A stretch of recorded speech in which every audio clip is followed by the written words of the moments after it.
Tasmania, more than most Australian states, appreciates the significance of a brand and the story that goes behind it. It's one of the island's major assets. But now, under the umbrella of Brand Tasmania, that story is going to be much more compelling, with the island's ambition to become totally reliant on renewable energy. Todd Babiak, the CEO of Brand Tasmania, says the state's future story is much more than just electricity. It's also about food, farming, trees, and wood.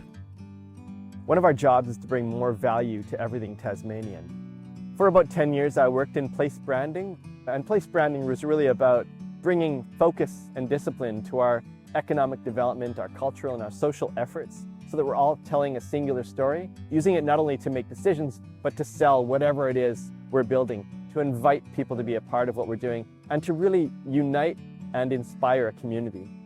And so I'd worked in various places around the world, and the most special place I ever worked was Tasmania. Todd says that consumers want to support climate-friendly systems. In 2022, Tasmania will be among the only places in the world that has 100% renewable energy. Becoming 100% renewable is a huge opportunity for Tasmania. If you think about renewable even as a metaphor, it allows you to understand a broader sort of climate change story we can tell from Tasmania. And our job is to make it about more than electricity, make it cultural, so that everything we do has that sustainability and that metaphor of renewable around it. When people think of Tasmania, more and more they think of the wilderness. They also think of premium products. They think of our culture. Why is it that we protect the wilderness? Why is it that we plant trees? Why do we value this? And in a world where we're moving in the opposite direction, we have an island that is moving towards renewable energy, towards wilderness, towards sustainable development. It gives us another reason to choose Tasmanian and to pay more for it.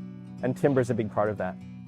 An example like hydro wood is a really interesting story where we've seen people move from I'll buy any wood to I'll buy very special wood that has a story attached to it.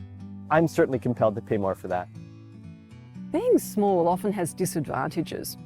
But in this case, Todd says being small gives the state a real opportunity. A place brand is a unifying cultural expression. And I think the culture of farming and the culture of agriculture is very powerful. When people come together, as they could here in Tasmania on an island, we can do something very special that few other places around the world can do. We've moved in many ways from commodity to premium, to quality, to better, not more. And I think as more and more of us move in that direction, the farming and the agricultural communities can be a big part of that. We will have 100% renewable energy.